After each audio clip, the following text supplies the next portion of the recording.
Welcome back. And as we ring in the new year, our first movie of 2024 is 2023's The Creator. This is rated PG-13 with a runtime of 2 hours and 13 minutes. We saw this on Hulu, and it comes to us from director Gareth Edwards and writing credits to Gareth Edwards and Chris Weitz. Weitz. That's right. That sounds about right. Okay. This is the story of Joshua, played by John David Washington, who is on this covert mission that goes horribly, horribly wrong. And then 5 years later, as he's picking up the pieces, he sort of gets sucked back into this life that he had in the past because he never truly got over the loss of his wife. Right. Okay. I'm going to go around the table and get impressions. I'm going to start with you, G. What did you think of the film? It was good. Yeah, what'd you like about it? It moved fast and it was interesting. You said something interesting. You said that originally when you saw the 2 hour plus timeline, you were like, oh no. But I don't like long movies. No. But this was good, right? It kept your attention. It was told in a very interesting way. And we come out of the gate kind of like, what's happening here, right? Mm-hmm. What do you think of the idea of humans and robots? What do you mean? I mean, do you think we can get along? Do you think that one should have dominance over the other? There's no right or wrong here. We're kind of living through this episode now, right? No, but I don't have time to think. Okay, never mind then. Did you have a favorite character? I liked Alfie and Josh. Alfie and Josh were great. What about them did you like? I mean, if you have positive feelings about the film, then tell me what you liked about the film. How about that? Tell me what you liked about the film. Did you like the messaging? Did you like the acting? Did you like the special effects? Did you like the cinematography? I thought the cinematography on this was really, really well done. Mm-hmm. Yeah, those are all nice. I like Josh and Alfie because I like Josh's motivations. Mm-hmm. And what did you like about Alfie? I just liked Alfie because she was cute. She was freaking adorable. She really was. What about you? What did you think of the film? I liked it a lot. I thought it was really good. Yeah, what'd you like about it? Interesting plot. Pretty complicated. I like plots that really put the characters through the ringer. Yeah, definitely. That definitely happens here. And it makes sense that the way they structured the story, the way the relationships he had in the beginning pull him back in. You think it's going to... He's being pulled in for one reason, and it rapidly transforms, and it makes sense. It makes sense for his character to act the way that his character did. Mm-hmm. Same goes for pretty much everybody, even the Allison Janney character. Well, not just Allison Janney, but the entire government acting the way it did because of what befell the country and how that could lead to such like an extreme reaction, and considering where the hatred lies. Mm-hmm. I mean, I think this was given away in trailers and whatnot, but pretty much the film is sort of about like a war between human beings and artificial intelligence. And in the beginning, obviously, we're making artificial intelligence. We find it useful, sort of like what's occurring right now in the real world. But this is far more advanced. Like they're full robots walking around, guiding us, making our lives easier. Driving our cars, driving our cars, watching our kids, making us pretty much the dream of real AI enthusiasts. There's like two sets of camps as far as AI seems to be. And one is, it'll make our lives way better. And the other one is, it will end up destroying the entirety of the human race. And this film kind of embraces both those philosophies and shows what would happen if we had reason to believe either or, basically occurring simultaneously, and what would result of it. And so you could see how the side that's against it would react in such a overpowered way to the point where they're kind of just invading other countries or country to exterminate all artificial intelligence, whereas the other country wants to embrace it and work together with it and understands, hey, these things have become more than just, as they say, more than just program. So yeah, it really, it's a really interesting movie in those respects. And you have like the whole character drama with Joshua and Alfie. And they did a great job with other characters too. Allison Janney's character, just how driven she is because of her reasons. Right. I'm sure everybody else had reasons for it too. It's a catastrophic tragedy that occurs. Yeah. And you could see how things could reach this level, especially when it's like, oh, we have this boogeyman that we've kind of all watched sci-fi movies. We know that's only a matter of time. We've seen Terminator. You see stupid news reporters saying that all the time anytime there's an AI story. So you could see how it just expands when you have an enemy that you could say, well, they're not human. Right. I mean, we do that right now with humans. Yeah. Imagine if you could actually say, well, yeah, they're not human. We could do whatever the hell we want. Yeah, it makes total sense. Do we want to speak to spoilers? Because I feel like I really enjoyed this film. I mean, I'd heard good things about it, and I tried not to have expectations watching it, but I thought it was better than what I was expecting at the end of the day. And this is a story that, much like an onion, has very many layers. It is a family drama. It is kind of a nod to AI, and we talk about when does that AI move into sentience. The kind of militarization of how the army or whatever branch of military forces its will on foreign countries. Like we explore all of that here. And it was just, I thought it was really well done.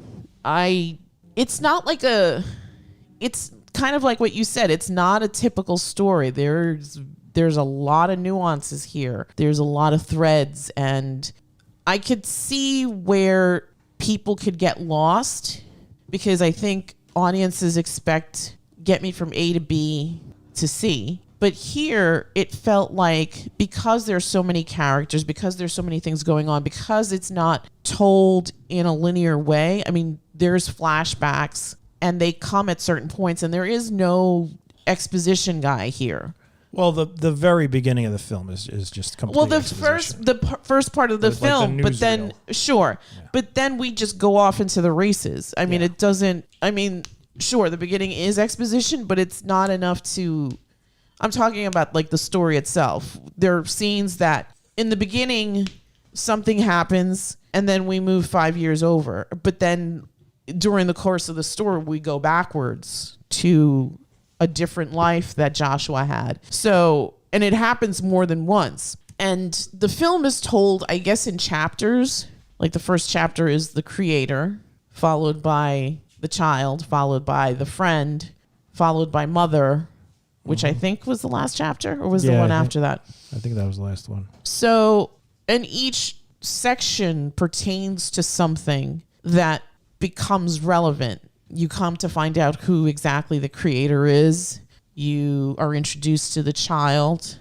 The friend comes back to play a part in the story. And then we go to... It's very interestingly done. And I could see where certain audiences might not like that or get frustrated with it. When I was watching it, I was thinking about Tenet. I mean, not Tenet. Sorry. Inception. Oh. How that story is told in such an interesting way that a lot of people just didn't really understand what was happening. I myself needed time to digest that, and I think you explained a lot of it to me. So, and I felt like the same thing here. To me, this was a linear story with like 2 flashbacks in it.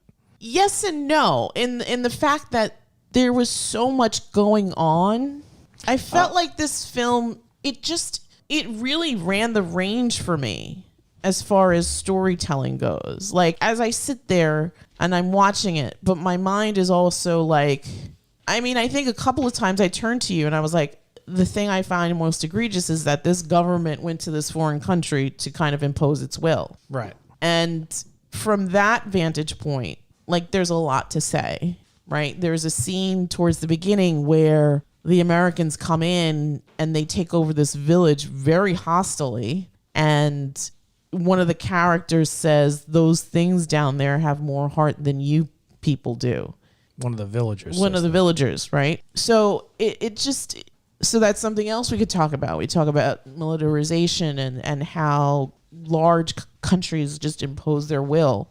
America, even though it suffered this big tragedy where millions of people were killed, it still didn't change anybody. It only changed people in the sense of the fear that grew to the point where it was almost hysteria that we had to shut down all of this AI. Yeah. There's that aspect of the story. There's the family drama. You get a little bit of Joshua's backstory when he meets Maya and he talks about his past. And it's sort of like a tragic origin story. He loses his mother, his father, his brother. Same thing with Maya. I guess her father died when she was young and she was raised by robots. So she looks at this quote unquote war in a different way than he does. And these two people are now going to bring a child into the world. Mm-hmm. So now you have this component. So, I mean, this film to me just felt like there was so much going on, but it still didn't hurt the film or the storytelling. I guess I just view the phrase "so much going on" as that could sort of almost be seen in a negative light. Whereas to me, there wasn't so much going on. It was just there were intricacies to the plot that were very well done. They were woven in wonderfully, and they were great for character development and progressing the story along and making sure that everything made sense. Everybody's motivation was genuine. I completely agree, and maybe that's the wrong terminology to say that there's so much going on, but it just, as I was watching it, I mean, like I said before, I feel like certain films suffer because of there being so many layers to a story, but it didn't hurt this particular film, and I think that if anything, it really added to the overall tapestry of the story. I think that when I was watching it, I also thought of Blade Runner. And just how you're introduced to this character who has a job, but then because of things that happen along the story, his viewpoint also changes. So, well, I mean, that's just because of both stories deal with artificial intelligence. Mm-hmm. And that's the thing that's fascinating about this subject is that at what point does it stop being just a bunch of programming and start being, I guess, what you would call a soul or something like that. Right. Like a personality. Will it ever? It's just, it is strange, and you could see why people are terrified of it. Yeah, no, I can. And I think it's a discussion that we need to have probably sooner than later, because I think that the time is coming, if it's not already here, where these robots are kind of going to be integrated into our society. We'll see. I mean, I wouldn't be surprised if something in our lifetime was, I wouldn't say close to what we were seeing in that movie, but a first step of it. Yeah. I mean, as far as like actual machines that become companions for people. Yeah. I mean, they sort of have that now, don't they?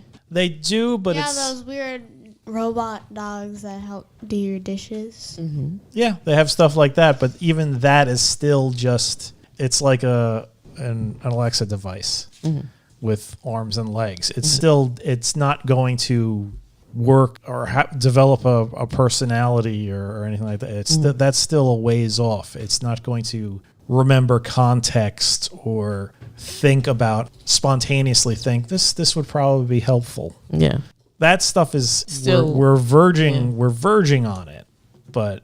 Like in that movie, the like when he meets the friend, and his friend is now basically in a relationship with a robot. Yeah. And the robot's just like, hey, what do you want? Yeah. I want freedom for everybody. And she's like, well, that's not in the fridge. Well, would you like some ice cream? And let's go get ice cream. Yeah, I want ice cream. That's showing caring and comfort. That's like not Yeah. something that you. It's like if this then that. Right. And that character was interesting because he also met Joshua in a previous life, Yeah. the Drew character, and then he becomes something else. I'm going to go to you, Olive. What did you think of the film? I thought it was good. Yeah, what did you like about it? I guess like the way the characters looked. They looked very You cool. like the designs? Yeah. Yeah, they did a good job on the FX in this film. What did you think about the story? It was sad, kind of. What about It it? was What sad. about Parts of was it were sad. There was a part where you had quite an emotional reaction to it. Yeah. What made you sad about? Well, is that speaking to spoilers? Because that happens towards the end. All right. Should we? Did you wait? You know what? Did you have a favorite character? Olive G. Joshua and Alfie. Joshua and Alfie. What did you like about Joshua? Do you think he was a good guy? Yeah. Did you think so in the beginning? Yeah. Yeah. Okay. What I about? just wanted to see his wife. Yeah, that was sad. What about Alfie? What did you like about Alfie? Alfie was, Alfie was adorable, and she was cool. and she was very, very, very cool. And if Joshua's friends said like she grew up more than she'd be able to like do even cooler stuff.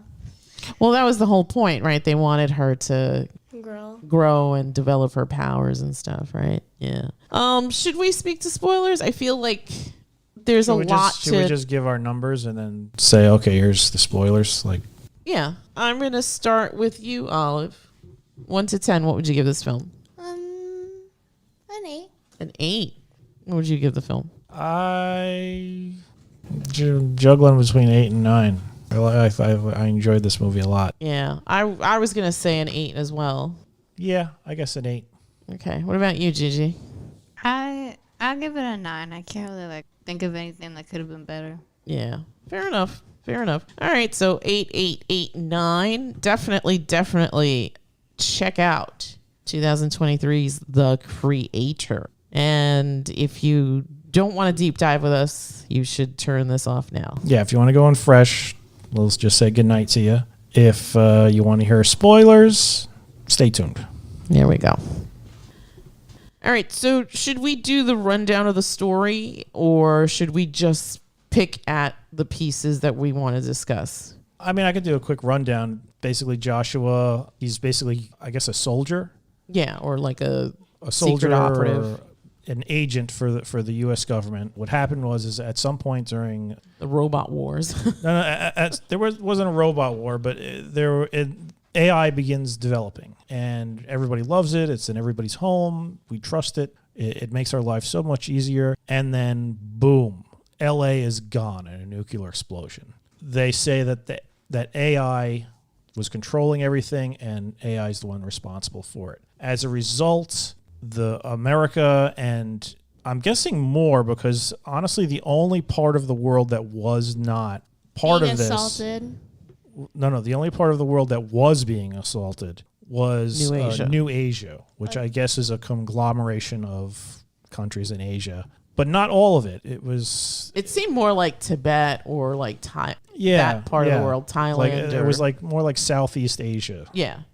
Very rural, And very... maybe, like India and Southeast Asia, around those areas. Whereas the rest of the world seemed to be all part of the U.S. Although towards the end there were like those protests about... I mean, there's protests because some people are not on board, and that was another thing that was interesting was when he was doing the cleanup in the blast zone. They're emptying out a car, and inside the car you see the husks of a baby and a child in the backseat, and there's a robot in there. And they pull the robot out. The robot seems to be decommissioned or damaged. And at some point, the robot wakes up, and the robot is just like, "Oh my God, where's the baby? Where's the baby? Tell me the baby's okay. Tell me the baby's okay." And Joshua basically pulls its cords out of its head. And the girl that's there was like, That sounded like a person. That sounded like a person. That sounded just like a person. What's going on? And he has to calm her down and basically says, it's just programming. It's just programming. He becomes basically there's a war between the world and... or America and New Asia. And New Asia. America has this... They've developed all this crazy technology, this giant Death robot. this giant machine in the sky called Nomad. Yeah. And they're just like carrying out strikes in New Asia. And in order, they say that they need to get this guy the creator. And what they want to do is they think, oh, this is the creator's daughter. We're going to infiltrate their organization. We want Keep an eye on her. you to get close to her, Joshua. He does that, but over the course of his undercover work, he falls in love with her. They get married. She's pregnant. And for some reason, at that particular point in time, they decide, okay, we're just gonna strike. Mm-hmm. And they send a force in, and it all comes to light. She gets on a boat and starts driving away when a missile fires from Nomad, and it appears that she dies. Yeah. 5 years later, he is completely out of it. He doesn't want anything to do with it. When he's working some sanitation job. Yeah, the aforementioned cleaning out the blast zone. Mm-hmm. And Allison Janney comes back to him and says, we have information. We want your help on it.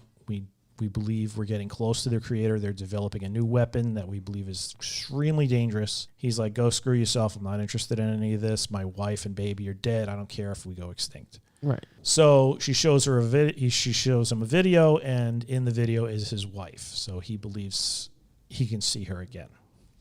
Kudos to everybody at this table, because I took that at face value. And I was like, well, how could she have survived the blast? Wouldn't she be dead? And everybody was like, well, that doesn't necessarily need to be a real thing. That could have been a doctored video. Yeah. So that's how this part of the story goes. He goes in, they go to some village that's on top of a lab. They infiltrate the lab. They find the weapon. The weapon is a child robot. And over the course of the movie, he's trying to protect the child. Is he? I think he's more interested in getting to Maya, but he's more interested in getting to Maya, but the child is the key to getting to her, because the child clearly has a connection to her. So, but over the course, it becomes more than, and that's pretty much it. Yeah, hijinks and so, as per usual. As per usual. I'm gonna start with you, Olive G. Why did the ending make you sad? You know exactly why it made me sad. No, tell me. I mean, I know why I was sad. He died. But before that, like, why did what was going to happen to Joshua impact you so much? Is it because you truly cared for the character? Is it because you felt bad because he had formed this relationship with Alfie and now they were being torn apart? Why did you feel sad about that? Because he died. Would you have been sad if he died in the beginning of the movie or the middle of the movie? I mean, I'd be sad if he died in the middle of the movie, but I wouldn't be sad if he died at the beginning. What happened from the beginning of the movie to the rest of the movie that made you care about him more? He was taking care of Alfie. He was taking care of Alfie. Yes, you get to know Joshua, so now you like Joshua. Right. And you want him to come out on top at the end, but it doesn't really work out that way. Gee, what did you think of the ending without giving too much away? Oh, she can give everything away. Oh, yeah, that's right. We're talking to spoilers. Never mind. I thought the ending was good. It was a little sad, but it was satisfying. Fair enough. What about you? I was happy with the film from top to bottom. Yeah. Gareth Edwards makes good movies. Like I said, give that guy money. Just give him money. He's not afraid to kill everybody at the end of the movie. I freaking love that. Yeah. I freaking love that. And it's funny because I was severely impacted at the end. I was crying. Yeah. And I was sad that this is the mark of a good storyteller and a good director. When you care about people that don't even freaking exist. Yeah. Yeah. Go ahead. I didn't mean to cut you off. Yeah, I'm like I said, nothing's wasted. Everything's earned. You grow to care about the character. I mean, he could have just been, oh, he's looking for his wife that may have survived, and it's like, okay, it's all right. It's a decent plot. That's the plot of the entire movies, in fact. But no, there's just more. There's layers and layers and layers. There's the whole changing the way he feels about machines, changing the way he feels about wanting to even live anymore. Right. Getting attached to this thing. I think he even refers to it as a thing a couple of times.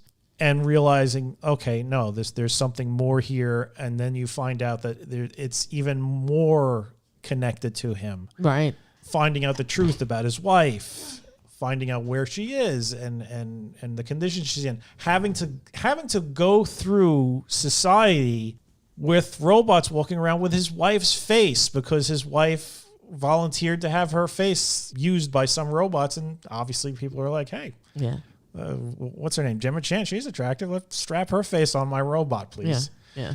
There's a lot going on. There's a lot of like mental turmoil, and just he carried it off really well.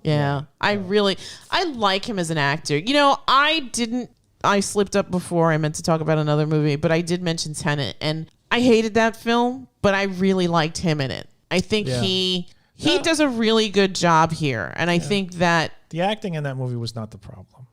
No, that was not the problem. But I'm saying that for such a turkey, he did an amazing job of trying to carry that turkey. But here you get the hero's journey. He's a broken man, and he finds redemption. And at the end, he makes a sacrifice for the greater good. But he also gets to have a win because at the end, he's with Maya. Yeah. So that was also lovely. It's also partly a love story here. Yeah. And I wasn't just ham-fisted in there. Like, wow, we made a copy of her and put her in a computer. They introduce that level of technology, and they use it in a way that makes sense earlier in the movie. Mm-hmm. The bad guys use it. Mm-hmm. And it's like, wow, that is interesting.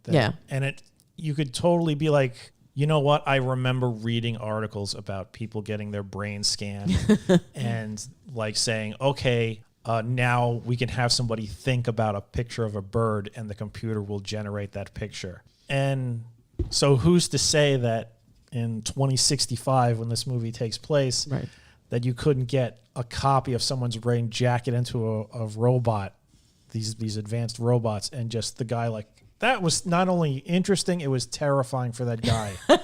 Because that guy is just laying on the ground and he wakes up and he's just like, oh my God. And he looks over and there's his dead body. Yeah. And he's like, you got to tell my wife. And she's just like, I need you to tell me where Joshua went. Where, he's like, you got 30 seconds. You got to tell us. And he's like, but my wife. That was crazy. Yeah. Because you could feel and that's another thing. I mentioned this before. Minor characters got like their moments. Yeah. Even there was a robot in it who was sort of like Ken Watanabe's sort of second in command. Yes, we were talking about him. Didn't have a face. Yeah. Just a complete robot. His head could have been a power mixer.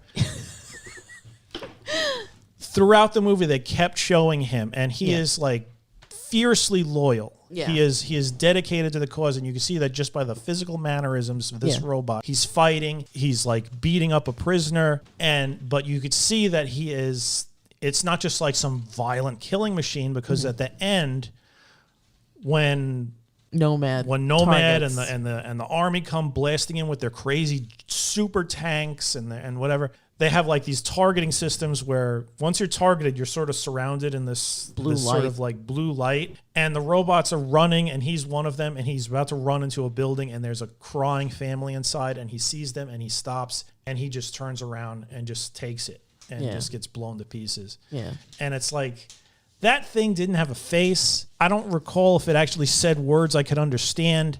Yeah. It did. It had dialogue. Not a lot, but that was a character. That was a fleshed out character for the few moments that we saw him on screen. Yeah. Same thing with that guy dying on the field. Yeah. You thought he was just going to be some cannon fodder who just dies. Yeah. But the fact that when he wakes up, he's just like, my wife. Yeah. He was a guy who had a family, and Alice and Janney's just like, fuck your family. Yeah. And to some extent, you could say the same thing about Drew. Drew's character, we get introduced to him sort of in the beginning, and then later on, he comes back. He's the friend chapter, which is kind of interesting. He also, this whole experience has changed him, where he now is a different. He was also one of those guys, secret operative guys. Programming, right. So now he's a completely different person, and he suffers tragedy, and then he also befalls, but before he does, he has kind of a revelation for the Joshua character, which is kind of interesting. So yeah, nothing's wasted, like you said. I agree. I think and everything feels earned. Everybody's motivations are there. There's not a they point. make sense. There's not a point in the film where you're just like, well, why did that happen? Right. Yeah. The only nitpick is right at the end when it's like 5 minutes. You got 5 minutes and get to the craft in 5 minutes, and the kid is basically like, oh, I'm gonna go over here. Oh wait, look, there's the robot that looks like my mom. Okay, I'm gonna drag it. I'm dragging it through a field of corn now. And it was just like, it's been more than 5 minutes. It has to have been more than. There's no way this child is dragging this thing by an arm. Yeah. And it's taking less than 5 minutes. That was probably the only that was a little rushed. It would have made more sense if they said there was like 10 minutes or 20 minutes. Yeah. They should have given themselves like 15 minutes. Yeah.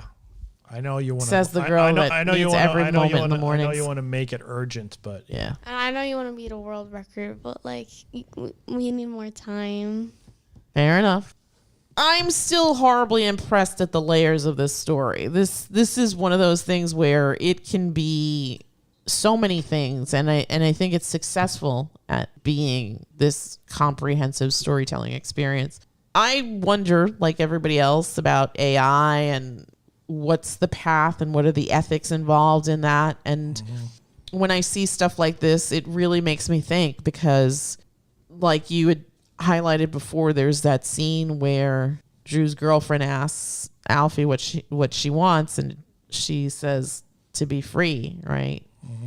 And why can't these beings be free? New Asia has figured out a way to work in conjunction with these robots, with AI, and yet nobody else seems to want to. But there is resistance, obviously, globally. There's protests and stuff. And so it was interesting in how that part of the story played out, and just the questions that you can have from that kind of storytelling experience. Like, where are we on the timeline of completion? I agree with you. I don't think we're there yet, but we're definitely moving in that direction. It's clearly super fast, because sure. I mean, were we even talking about this in 2021? Right. Exactly.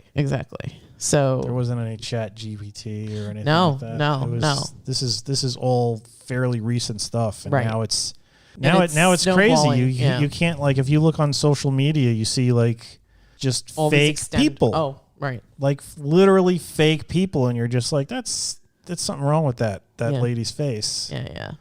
It's because she doesn't exist. Yeah. It's a bot. Or mimicking somebody, like putting their face on somebody else's body. There's that, and it's just getting better and better. And then you use, like, I use Chat GPT for my job, or the other ones, so Bard or Gemini.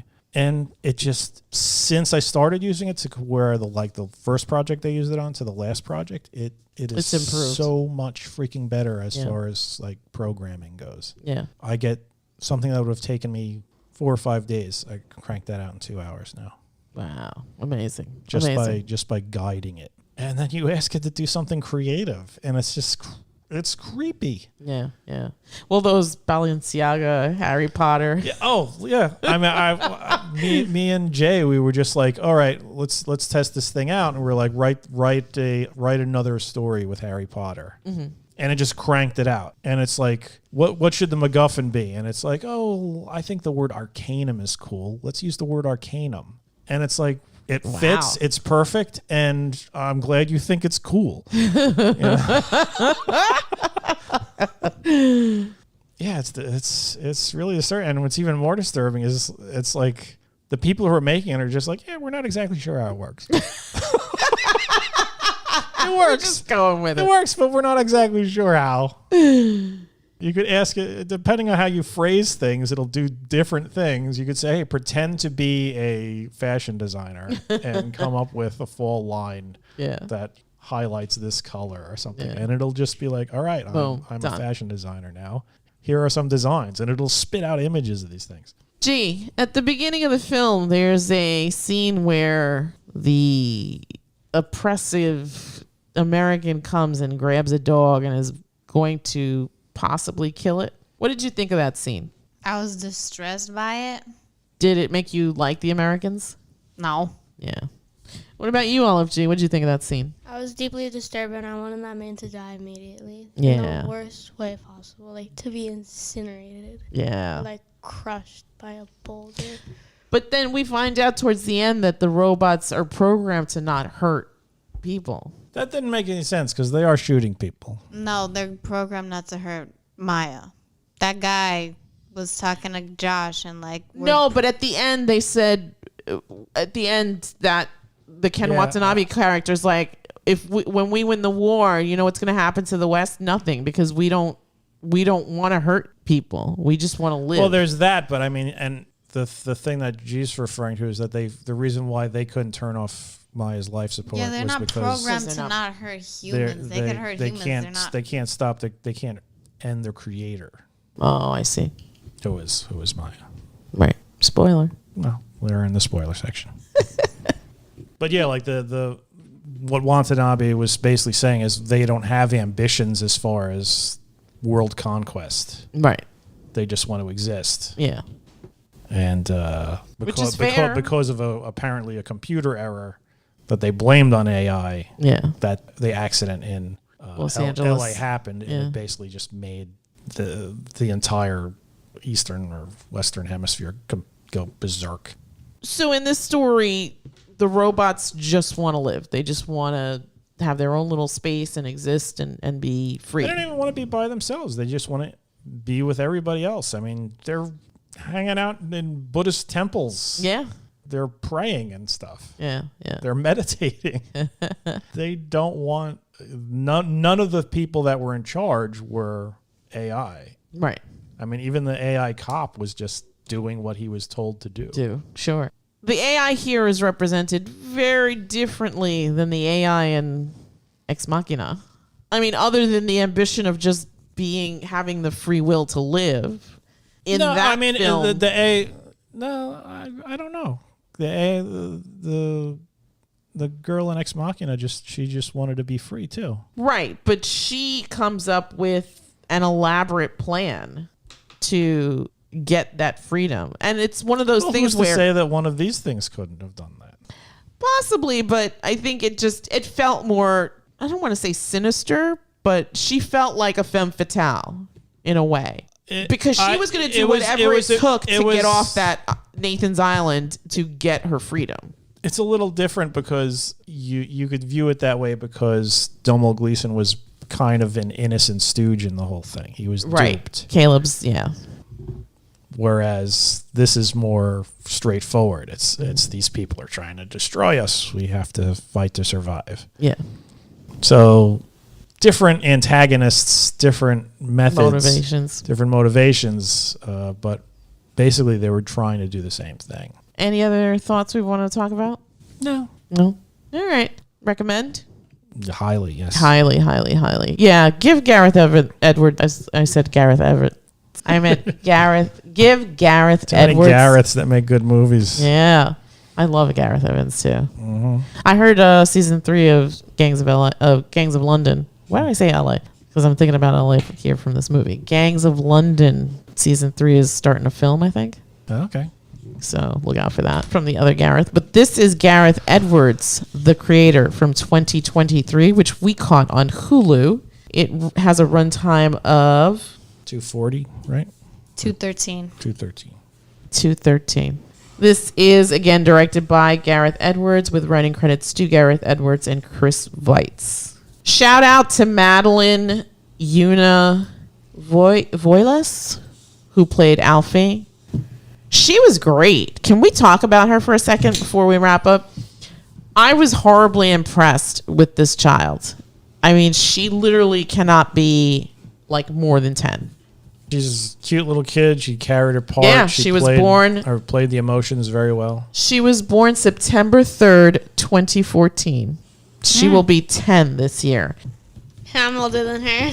You are. And she really emotionally has to do a lot in this picture. And for a little kid to carry, because her and John David carry this film. This is their film. Right. Yeah. It doesn't work unless those two have good chemistry on this. And they do. Yeah. I bought everything, and at the end, it just felt really heavy, but also at the end, she smiles. But it also felt very heavy because he ultimately finds out that, like Ken Watanabe said, you're more entrenched in this than you realize. Joshua finds out, in a way, he's kind of her father. And he makes a sacrifice for her. And that whole thing about going to heaven. Yeah.